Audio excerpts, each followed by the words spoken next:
And the most important thing is actually to have the right structure set up in the first place to help you grow that portfolio.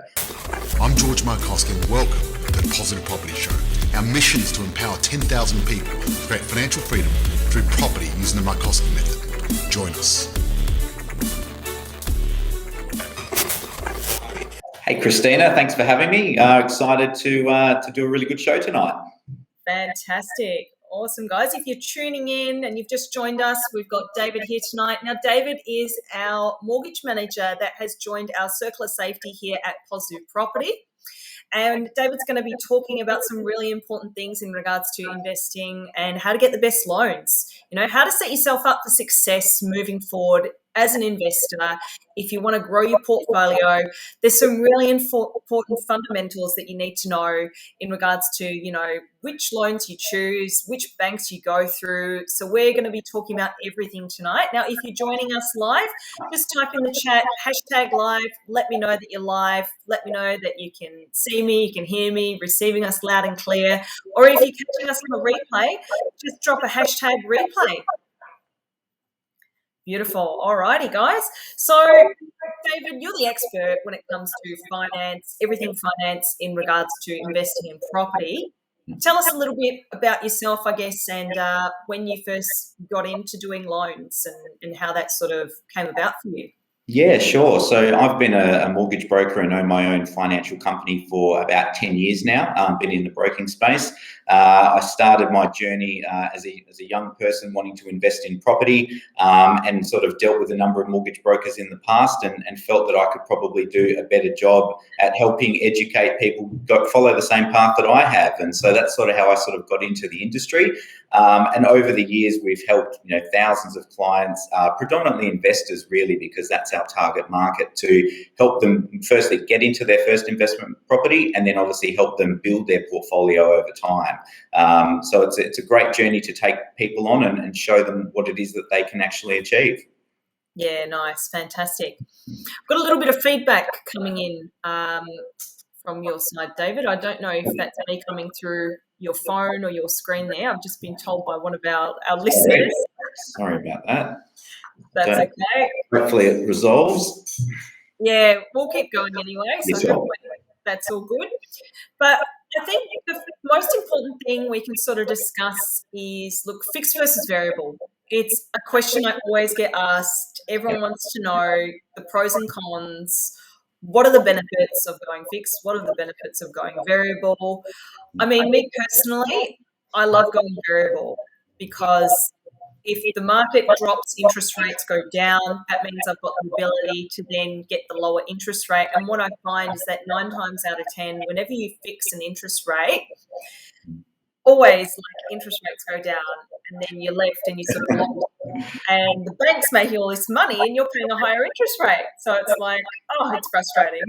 Yes, yeah, 100%. It always seems to happen. There's always that one client. So obviously that's you, Christina, unfortunately. But yeah, it's a tricky one because, and there's probably no simple response, as there's just a range of different factors that we really do consider when it's fixed versus variable. At the moment, rates are at all-time lows for both, home loans and investment lending. And so what I like to do is really sort of apply an approach that really has a mixture of both, and you really benefit of getting the best of both worlds. So, if it's for a home loan or an owner-occupied mortgage, then we're predominantly doing a lot of fixed rates because the rates are really cheap, but we're then pairing that with a variable rate component with offset accounts and all the features that you want to facilitate paying your loan down faster. However, if it's for investment, really at the moment we're finding a lot of clients are wanting to go fixed, and that's purely on the basis that investment fixed rates are significantly cheaper than the variable counterpart. And most people's strategy when it comes to debt repayment for an investment is that they either just want to pay the minimum amount or they want to pay interest only. And so a fixed rate really, minimises your repayments moving forward and helps you from a cash flow perspective. So there's probably no right or wrong answer when it comes to that. It's never black and white, is it? No. It's always a case of weighing up what is the best for your specific situation. Yes. And I think, when you're looking at variable versus fixed, you've got to weigh up if you're actually in the accumulation phase of growing your portfolio, because if you are adding and you want to get another 2 or 3 properties in the same year, would you then potentially go variable to look at using equity from your investment properties? Yeah, that's certainly something you can do. I guess the other thing you could look to do is if you do generate equity and you've got a fixed rate mortgage against that property, you could always create an additional mortgage split and keep your fixed rate component, and then create a variable rate component to use that equity and buy your next investment property moving forward. So I think that's a great idea, because then you get the best of both worlds. correct. Then Correct. you get, the benefits of the fixed, the lower interest rate, but then you're not quarantining your equity and locking it in so that you can't then use that and leverage that, because being able to leverage that is just so powerful in terms of wealth creation.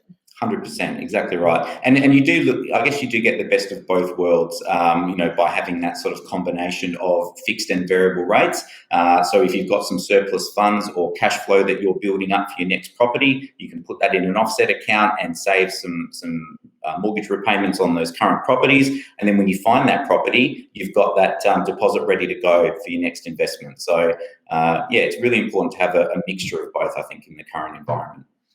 Absolutely. And I think it also depends on a range of factors, including what interest rates you are comparing, obviously, which banks you're going through, if you're going full doc, low doc. And we're going to discuss everything tonight. So you're going to get the lowdown. You're going to get the inside scoop here tonight on how to successfully grow your property portfolio and get the best combination of how to get the right loans. That's it. Which is awesome. So if we're talking about an owner-occupier, what would you be looking at doing in terms of, fixed versus variable in order to access equity to invest? Yeah, sure. So what I've been doing at the moment is we would look at their existing mortgage that they've got, and let's just use an example that they've got a house worth $1 million and a debt of $500,000.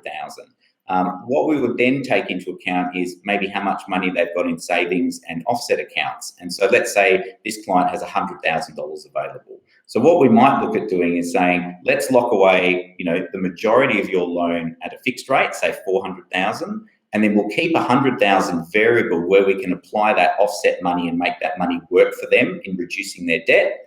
And then we could create an additional component, which could be their equity that they can use for their next investment property, or maybe it's their first investment property. So we will then create a third facility that would sort of house that money for them moving forward. And again, we put another offset account attached to that, and then they can draw on that money as they find suitable properties for their portfolio.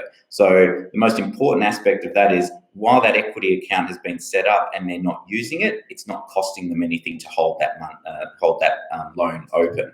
So that's a really important aspect of what we do in the loan structure phase, because it sets you up for having that deposit ready to go. But if you're not using that money, you're not paying for it.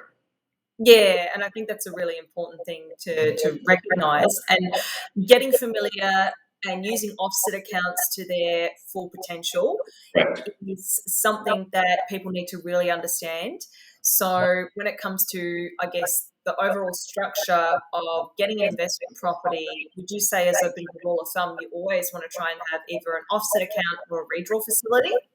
100%. I think an offset account is obviously the primary account that we like to use, but not all banks and institutions offer those. So if we don't have an offset account that we can use, then we would substitute that with a redraw facility, and it very much acts in a similar way. It's maybe just not quite as accessible when it comes to using those funds. Yeah, absolutely. But it's still obviously better than having nothing attached to it. And the most important thing is actually to have the right structure set up in the first place to help you grow that portfolio. So, traditionally when we see a client for the first time, we really want to maximize that equity facility against any value that they've got now, so that can create, opportunities for 1, 2, 3, 4, or 5 properties or even more moving forward. Yeah, and you never want to block yourself, as in, quarantining your equity. Essentially, you want to have that freed up and do the appropriate measures like your equity withdrawals when you are in that accumulation and growth phase. Yeah, correct. Exactly right. So what would be, I guess, the roadblocks that you do see people run into when it comes to growing their property portfolios? Look, certainly the first one is equity. I suppose, if you don't have sufficient equity in an existing property or cash flow to contribute, then you don't have a deposit to get into that first property. So without the equity or without a significant deposit, it's really hard to get into that first property. Once you start to get into that accumulation phase, the process actually becomes easier because, as we've all seen over the last number of years and throughout history in this country, property prices continue to double every 7 to 10 years.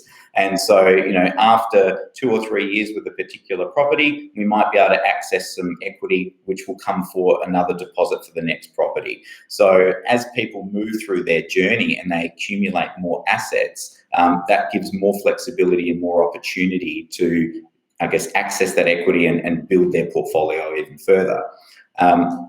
I guess the biggest roadblock then comes is once you get to a certain point with a particular bank or lender, you really need to diversify your lending strategy to a range of other banks and financial institutions that might lend you more money than your existing financier. So it's really important to have the right structure and setup, and also have an understanding as to how banks and lenders assess your ability to borrow money. Yeah, absolutely. I think that's a really good point. So I guess that brings me to my next point. Like, would you look at doing interest only or principal and interest? And I guess if you could give me a few scenarios of where it might be better to go like interest only versus principal and interest. I mean, generally, I find going interest only for investments is the way you want to go for cash flow purposes, because that means from a cash flow perspective, you've got a lot more money coming in that you can then put in your offset account, which offsets your loans. And there's probably only one scenario where I would use a P&I loan, and that would be for my principal place of residency, the house I'm actually living in, which I would consider, my bad debt. Yes. So I want to get the lowest interest rate possible and pay off that principal to, I guess, free up more equity to then leverage into more investments. Sure. Yeah, it's an interesting one, and again, of course, it depends on everyone's personal circumstances and situation. So I would agree with you that if you're getting into your first investment or second investment property, that interest only should always be the primary method of repayment. Guarantees a lower repayment, helps you build up some additional cash flow through the rental that's coming through, and as you said, you can use that for future deposits for properties 2, 3, and 4. The only reason why you might not go interest only is if you don't have any debt owing on your principal place of residence. So if you don't have any bad debt anymore and you're looking to accumulate property moving forward, then why not utilize some additional cash flow to pay the debt down on an investment, and then that will fast track your ability to extract some more equity moving forward and help you buy more property. Yes, it means that you end up making additional repayments. However, given how low interest rates are at the moment and given how good rental yields and rental returns are, we're certainly seeing with a lot of our clients that those that are paying principal and interest are actually still having the majority of their mortgage covered by their tenants because rates are so low. So there's certainly a good opportunity to mix and match, but it really does come down to your personal situation, I suppose. It does 100%, because I've seen members who have, been able to free up a lot of serviceability and, in layman's terms, be able to borrow more money from the bank to grow their property portfolio by getting investment properties with a P&I loan, even though ideally they really want to go interest only for cash flow, but they're able to borrow more money to get their next property after that one because they have gone the route of the P&I loan. And I would say, look, doing a cash flow calculator, and you've got the investment property, do a cash flow calculator on a principal and interest, and then compare it to an interest only, but also compare how much more money the bank will lend you if it's, substantially more to get your next property after that. Because now we're thinking strategy. We're not just here to look at the one investment. We're here to help you get to potentially 10 if that's your goal. Yeah. I don't know what your personal goal is. It's funny, I was talking to a member today and he was sort of saying, oh, well, what's your goal? How many properties do you want? And I said, my goal, and this might sound crazy, is 40 before 40 or 40 by 40. Wow. Because I really want to, have that goal and have a massive goal to invest in and create an amazing, passive income. Yep. So, I mean, look, I'll probably have to do some of my loans P&I to free up serviceability. Hopefully not. I mean, if I had a magic wand that I could wave, I'd do all of my loans, principal and interest, and all of them variable. That black and white, guys, and that's what I think we're here to discuss. There's so many nuances when it comes to investing and understanding the ins and outs of it. That's why you really need a circle of safety like David here to help walk you through and guide you through the best path to be able to maximize your specific situation. And it is such a case-by-case scenario of where, you will need to compare what's going to give you essentially the biggest bang for your buck when it comes to your goals and what you do want to achieve. Yeah, and look, we've certainly seen a range of different examples over the last 5 or 10 years where it's worked, that the structure of an interest only has worked really well for a client, and then a principal and interest structure has worked in a very effective manner as well. The one thing I'd probably say about the difference between P&I and interest only is that if you go 5 years interest only on your 30-year mortgage, once you get to that end of the 5-year term, you then need to pay the rest of the debt down off in a significantly shorter period of time. And sometimes life gets in the way and circumstances change and you might not be able to refinance that debt. And so if you end up paying a significantly higher repayment over the rest of that mortgage until you can refinance and maybe re-extend that interest only with a different lender. So it's really about having as you said, a balanced portfolio and a balanced structure and strategy so that you can cross these bridges when they come. Absolutely, because look, investing's not easy. Put it this way, if it were easy, everyone would be doing it, right? Right. And there are challenges along the way, but that's why it's important to have the right team to help you navigate that. And, it's one of those age-old questions, interest only versus, principal and interest, variable versus fixed. We need to figure out what's the right move here. Yeah. So, and I was going to say, especially with, when people are predominantly buying new properties that are getting fantastic levels of depreciation and gearing as well, a lot of clients adopt strategies through their accountants and their income tax return where they can do tax variations, which put money back in their pocket on a weekly basis from their pay. And so that can cover any potential shortfalls that they might have by paying principal and interest as well. So there's so many different things that you can do to really tailor your solution to make it work for you. And obviously that's what we're here to help out with. Yeah, 100%. That's a really good point. And, when you are in that growth phase, you really do need to be thinking, about your second, third, even your fourth investment property. You need to have that future projection out of, okay, if this is what I'm doing right now, how is that going to look when I get onto my second property and then the third one, then the fourth one, and really get a plan right now to be able to do what you need to do. And the final thing I'd say about that, and that's a really good point, is that you can actually easily convert from interest only to principal and interest if you choose to do so. But going the other way is a very difficult thing because it requires a reassessment from a bank or a credit officer. So if you set something up interest only and then you decide that based on your cash flow, you're comfortable making the additional payments, it's a really simple process to switch to P&I. However, doesn't surprise me, David, because the bank wants you to go. Correct. But if you think straight off the bat, okay, I'm going to go principal and interest, I want to reduce the debt, but then you find out 6 months later that you don't have that spare cash flow that you really thought you were going to, then going back to interest only becomes a whole can of worms, I suppose, to try and fix that up. So it's important to get it right in the first place, but there's always a solution, to fix the remedy if we need to. Yeah, 100%. That's good to know. And I get asked this question a lot. So anyone who's getting like an interest-only loan for their investment, they're like, oh, but it expires in, 2 or 3 years. Yeah. And to that, I'm like, well, wouldn't you just refinance and get another interest-only loan? Because you want to keep growing your portfolio anyway. So you're going to have to refinance to do equity withdrawals. Yep. You might as well just do that and refinance and go another fresh interest-only loan. Yeah, 100%. As long as that option is there, and obviously what we found in some circumstances when the property market becomes a bit of a lull, that valuations maybe don't increase as much as we would like, and then people's ability to refinance becomes a little bit more difficult. So you can certainly reapply for interest only within your existing lender. You don't have to refinance to do that.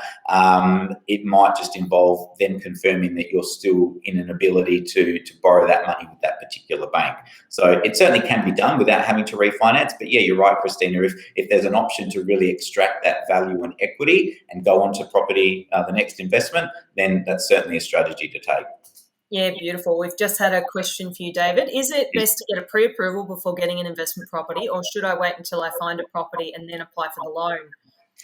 Yeah, look, this is a really good question. I would always try and get at least a pre-approval in place so that we know that moving forward you've got confidence that you're going to be able to complete the transaction. The market's really hot at the moment. I think we've all experienced that, and so sometimes it's hard to have a vendor wait for you to get that pre-approval in place before sort of going unconditional on a contract. But if we build in the time and we build in the process to set you up so that you know exactly how much you can borrow, and we have confidence in that, then that's just going to be the best for everyone from an outcome point of view.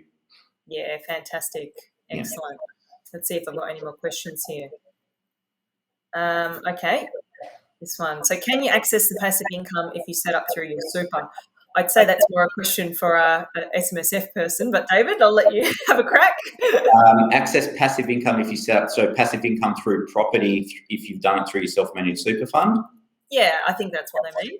Yeah, that's probably more of a financial planner question, but you obviously can't access anything in a self-managed super fund until you hit retirement age. So any additional income or equity that you build up, you can't access that until you do hit that preservation age, as they call it, or retirement age. Yeah. So you could essentially get a passive income. It would just be inside of your SMSF. You can definitely get it. You just can't touch it until you turn 65 or 75 or whatever the new retirement age is these days. Yeah, it keeps going up. Every few years it shifts. They shift the goalpost. That's right. Definitely. Yeah. So that's really interesting to learn more about getting the pre-approval as well. And I generally find the way I like to invest is get a property, then get the loan, because then I know which banks I need to go through to get the valuations and everything else like that working, because it is a bit tricky sometimes when you're buying brand new investment properties. Yep, exactly right. The only thing about that as well is that if someone is a first-time investor and they're accessing equity from, say, their principal place of residence, then we really like to make sure that we've got the valuations on those properties locked away so we know exactly how much equity they can pull out and how much they can put towards a property, because often clients have an expectation about what their property is worth, and then the bank has a completely different expectation of that valuation. It's got a different idea, right? Yeah. So it's really important to have that sort of conversation up front, and we've got so many different reporting tools that we can use for valuations, which you've already seen, Christina. And so we adopt that to, I guess, make that process as fast and seamless as possible. It's pretty amazing. And look, David is really good at getting high valuations. So that's one of your superpowers, I think, and it's good to have that superpower. Yeah, we've had some good outcomes so far with clients that thought they were maxed out from an equity point of view, and we've suddenly turned around and given them another $250,000 worth of equity based on their current portfolio. So it's helped them go for properties 3, 4, and 5 much faster than they thought they were going to be able to achieve it. Oh, 100%. I love getting amazing results. So this is from Nico here. If you've got about 40K equity but had to do LMI for the original loan, will the banks allow you to borrow again quick if you've refinanced the existing mortgage, or do you need a certain amount in your offset? I hope that makes sense. Yeah, I think so. So I think you're saying that if you've got a little bit of equity that you've built up from a house you've recently purchased or recently refinanced, are you able to access any increase in value even if you've only had the loan for a short period of time? Yeah, certainly you can. It all depends on what the valuation of the property is by the particular bank. Ideally, if you've already paid mortgage insurance on a loan recently, we would go back to that existing lender and see if we could get a better valuation to access that equity. Because if you do refinance again and you're still in mortgage insurance territory, you actually have to pay mortgage insurance all over again.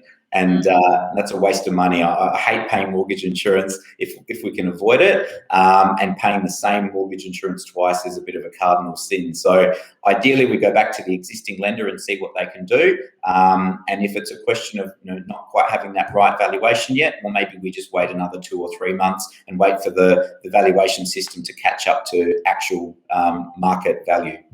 Yeah, and that's a really good point. What I tend to find is that most banks and the valuers that they send out, they tend to be anywhere from 6 to 12 months behind actual market sales, which is crazy because market sales are going like bang, they keep skyrocketing. So there's plenty of comparables out there.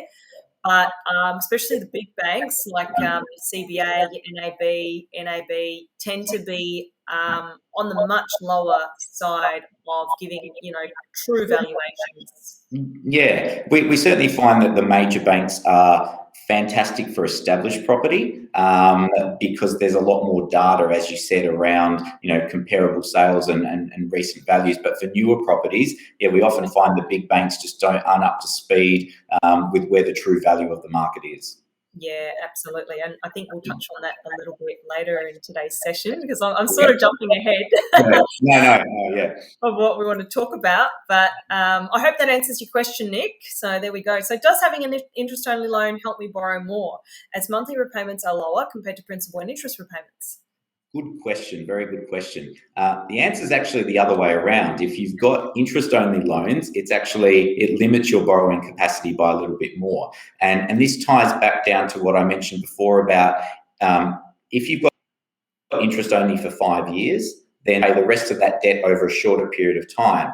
And the banks don't take interest only into account. So they'll assess your current mortgages over a shorter period of time, which reduces the amount of money you can borrow.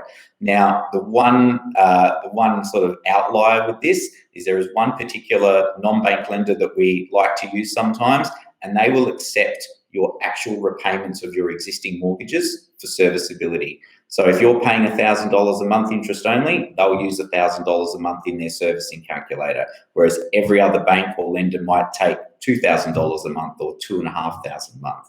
So if you think about that variation, it's a huge positive in terms of your ability to borrow more money. Yeah, okay, great, fantastic. We've had a really good point. I wonder if this is by one of our members. They've said if it's an investment property, the LMI tax deduction, so you don't pay the tenant and the taxman does. Yep, that's true. So with our strategy, we're getting the tenant and the taxman to pay your LMI.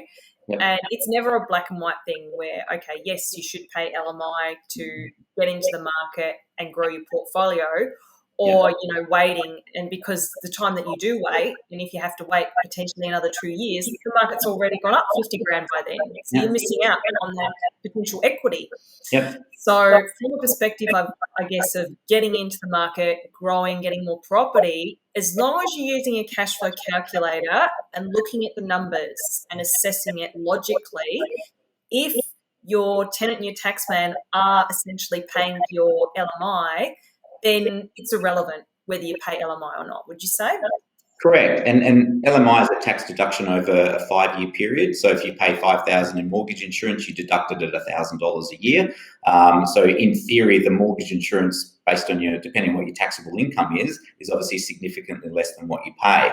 I think a lot of people have traditionally seen mortgage insurance as a bad thing. But if you ask someone 12 months ago if they could buy into a property and pay $10,000 mortgage insurance in today's market, I think they'd jump on that opportunity every day of the week because they might have saved another $10,000 or $20,000, but the property is going to cost them another 100,000 to get into. So, mortgage insurance is not an enemy. Sometimes it's a necessary fee to help you grow that portfolio. And as I like to say, $5,000 in mortgage insurance is absolutely nothing in the context of building a growth portfolio long term. Oh, 100%. It's a drop in the ocean compared to the money that you're going to make in the property market with your properties going up over the next, several years. Yeah. And I've paid mortgage insurance in the past, and it's been a fantastic decision because it helped us buy into a property that we wanted at the time, and that property is now gone up 50-60% from when we bought it. So if we didn't do the mortgage insurance, we wouldn't have been able to buy the property. Yeah, wow. So that just goes to show that mortgage insurance is essentially like pocket change now compared to the money you have made out of that property, right? Correct. But it was about $20,000 in mortgage insurance at the time, so it wasn't a small amount of money. That's substantial for mortgage insurance. Yeah, but certainly on the higher end. But as we said, we've made 30 times that in equity in the last 6 years, so it's the best money I've ever spent.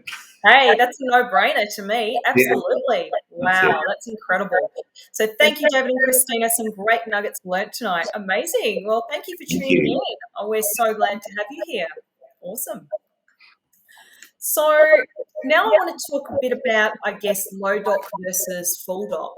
What's appropriate for what scenario, and when would you use a low doc versus full doc in what scenarios? Sure. So, a full documentation loan is probably the most traditional form of lending, and 95% of people will probably adopt this approach. So your standard PAYG earner with pay slips, or someone who's self-employed that's got many years of financials and tax returns that they can show a bank. So obviously the ideal scenario is that we can use a full doc approach because the rates are cheaper and the amount of money that you can borrow from a leverage point of view is higher. But not everyone's in that position. So for people, predominantly business owners that are self-employed, there are alternative ways of getting finance without having to show that full level of documentation. So there's an alternative method called low doc, and that means you can provide a lesser form of income verification but still get finance. So, that might be an accountant's letter, that might be BAS statements for the last 12 months, that might be business banking statements that show income coming in from your business, but it's not that 100% picture of your full financials of your business. So ideally, we try and, highlight a solution where people can borrow under full doc conditions. However, if they can't, then there is a solution for everyone. They might just need to put in a slightly higher deposit, and they might end up paying a slightly higher interest rate to achieve the same goal. Yeah, so I know with a low doc, you can't do a 10% deposit. So that sort of calls out those lower deposits that people might have as an entry point into the market. So is it 20% that you need to be able to go low doc? Yeah, 20% is probably the absolute minimum that you'd need to put in. And obviously have your ability to pay stamp duty and other potential fees on top of that. So it may end up being closer to 25% by the time you fund a particular property. But we've certainly seen a shift in, the old low doc days compared to today's low doc days. I think, people that associate low doc loans are thinking they're probably still paying 6 and 7% interest rates. But the reality is it's really only a 15-20% uptake on what you would get by providing a full doc package. So there's a lot of fantastic options out there for every different borrower.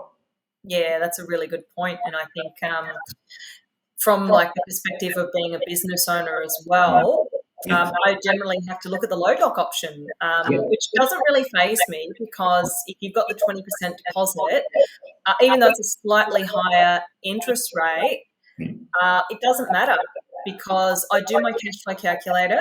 I see, how much my property is going to be making me per week, and then let the numbers do the talking. It's really as simple as that. You really have to put your investor's hat on whenever you're comparing anything.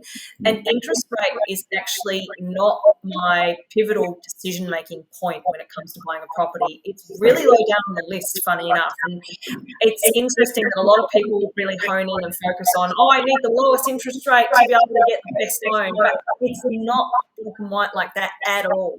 No, 100% agree. I think the biggest shift we see in what clients ask us between your one property owner compared to your multi-investor is, your one property owner just wants to know what an interest rate is, whereas your investor generally doesn't care as much. They just want the best structure and the most appropriate way of building their wealth long term, because as you said, they realize that the interest rate is far from the most important thing when it comes to structuring your finances.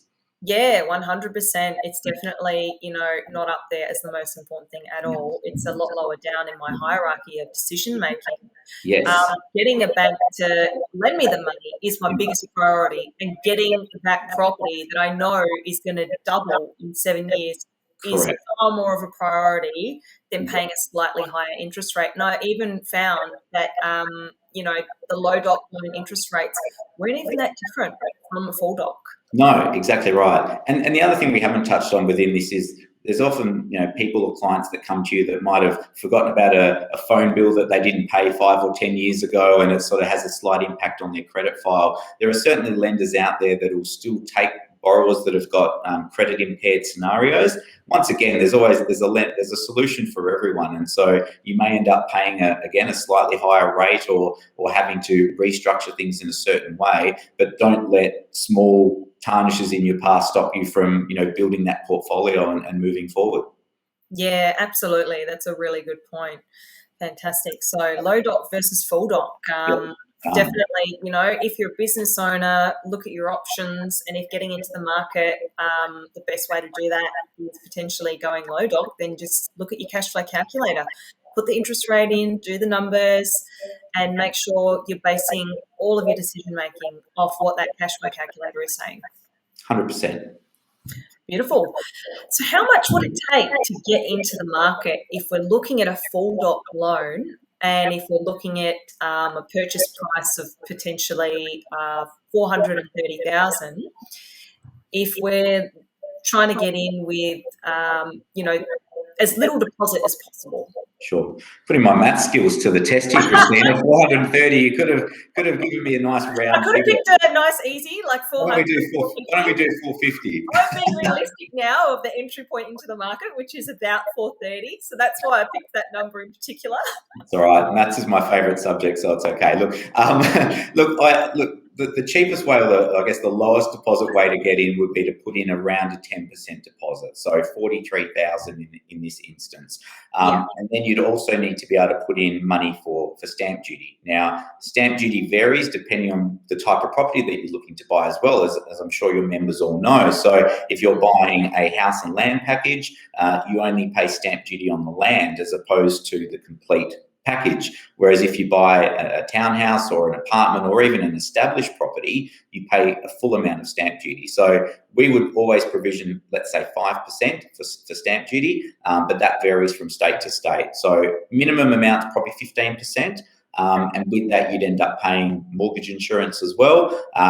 But so realistically, you're looking at around sort of $60,000 as a minimum contribution for something around that 430 to 440 mark.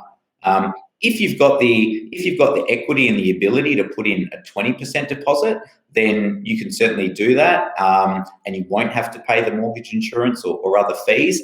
But that might compromise your ability to borrow for more properties moving forward if you use too much of your deposit up front. So it's really about understanding how many properties you want to get to and how much equity you've got up front, and then sort of maximising your strategy that way. So right. I'd rather maybe put in 2 deposits at 10% than 1 at 20% and allow myself to get 2 properties rather than 1. Absolutely. Yep. I'm of the same opinion there. Why get 1 property when you can leverage and get 2 properties? And with that stamp duty, can you use the loan to pay for that, so you don't need to save up that extra in your deposit? No, unfortunately not. You've got to have that money up front. So there used to be, the good old days of 107% loans back in the early 2000s, where there was the ability to do that, but unfortunately not today. The good old days are gone, guys. That's right. But there is one other good one. If you're lucky enough to be part of a certain profession, some lenders do offer, I guess, some additional carrots to bring your business there. So if you're an accountant or a lawyer or you're part of a medical profession, they've got certain policies out there that allow you to put in a 10% deposit and not have to pay mortgage insurance. Yeah, I just asked that, Gemma, can you use equity to pay the stamp duty? No. I literally just asked that. No, So, you can use equity. You can certainly use equity to pay stamp duty. You just you can't obviously borrow against the property you're buying to pay the stamp duty. yep. Okay, great. Fantastic. Awesome, guys. Well, we're just about done with this session. We've got to head on over for our private chat with our inner circle there. We're doing our weekly chirp. So any of our members, we're going to be heading on over to the private session very shortly. But thank you so much for coming on tonight, David, and sharing your wealth of knowledge. It's been an amazing session. We've obviously delved deep and answered some really tough questions, you know, principal versus interest only, loans, P&I, interest only, variable versus fixed, all that good stuff. And we're going to continue the conversation in our private group. Thank you so much for joining us, guys. If you'd like to know more about how you can get in touch with our Circular Safety, just put hashtag Circular Safety and someone from our team will reach out and tell you about the next steps. So once again, if you're watching us live, put in hashtag live. If you're catching the replay, hashtag replay. Put in hashtag Circular Safety if you'd like to connect and find out more. And we'll see you guys next week. Thank you so much for joining us. Fantastic. Thanks, Christina. Thanks, everyone. Thank you for listening. I'm grateful for all our listeners around the world. If you found this podcast valuable, please share with someone that might find this useful, and please join our tribe of purpose-driven investors, increasing income and impact in our Facebook group, Positive Property. Please note, with a multi-million-dollar property portfolio and a passive income, I've become incredibly successful in investing in property. The fact of it is, however, many people may find investing in property challenging. It's not easy, and it takes a lot of hard work. However, becoming educated to make an informed decision and having the right advisors gives you the tools you need to succeed. The most important part of this formula, however, is to actually take action and apply that knowledge. It is important to understand the information I share is of a general nature only and is not taking into account your unique circumstances. If you're considering investing in any asset class, you need to seek the advice of an independent professional advisor who will be able to look at your specific situation. Be sure your advisor has actually achieved the kind of results you're seeking. Many won't have, so beware. We've taken great care putting those educational resources together. We'd be surprised if you didn't find any errors or omissions. If you do, our legal team says we have to say we're not responsible for those. In fact, as with all things, even your success, we're not responsible. That responsibility always has and always will come down to you and the actions you take. We're passionate about supporting you in that process and helping you increase your ability to create wealth, live the life you desire, and provide all the things you dream of for you and your family.